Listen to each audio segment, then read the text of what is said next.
pilot light as she cooks, even on hot, still days. Today she is fighting with the stove as she boils potatoes for potato salad.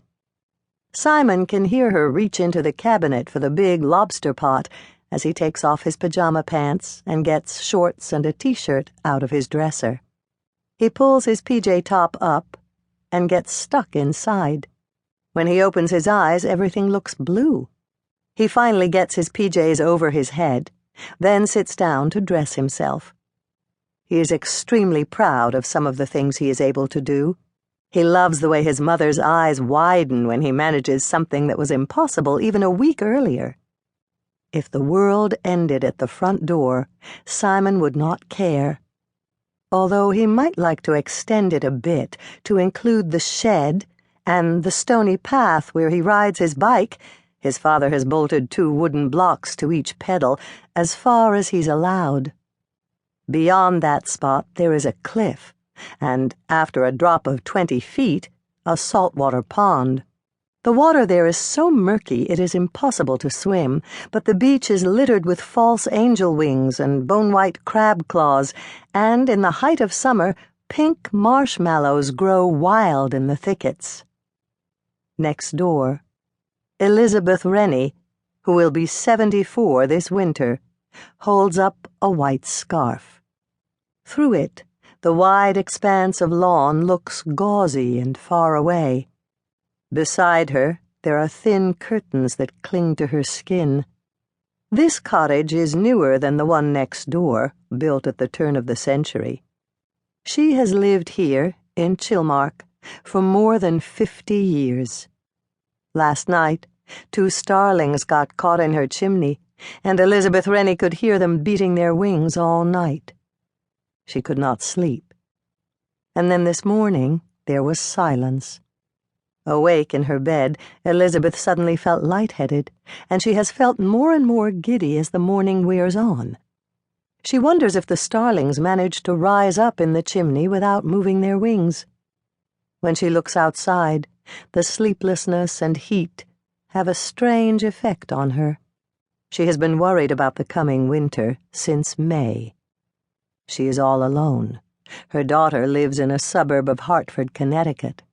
For the past year there has been a film over her right eye. Lately, a black spot has formed in the center of her vision. At night, she is frightened by silly things. The sound of crickets, branches brushing against the window, the pressure of a cat's paw against her mattress. Now, she couldn't care less. Through the scarf, everything looks white, and she can feel her body lessen its pull on her. Usually her bones feel as if they're already drawing her into the earth. It smells sweet up here, clover and rose of Sharon. In the pine tree, a mockingbird leaves its perch and soars above the highest branches. Elizabeth Rennie hears the calls of the birds she leaves bread for every morning. Starling, cardinal, mockingbird, nuthatch. When she leans forward, she sees that what she thought was a cloud is a cluster of white herons, effortlessly sweeping across the sky. Outside, there is music from the portable radio in the neighbor's shed, but she doesn't hear it. Simon is the only one who sees the white thing move into the air. Against the sky, it's like a cloud. For a moment it drifts toward the trees, then drops quickly. Up in his room, Simon can hear the sound of pine cones hitting the ground, or bones breaking. A clattering sound, which makes him think of his own kitchen. A spoon hitting against a metal pot. They had fought over the shed, and each thinks the other has won. Vonnie had wanted it for her potter's wheel, Andre for his motorcycles, and in the end, there was an uneasy compromise. Andre set up Vonnie's kiln against the wall near a small window barred with wire mesh.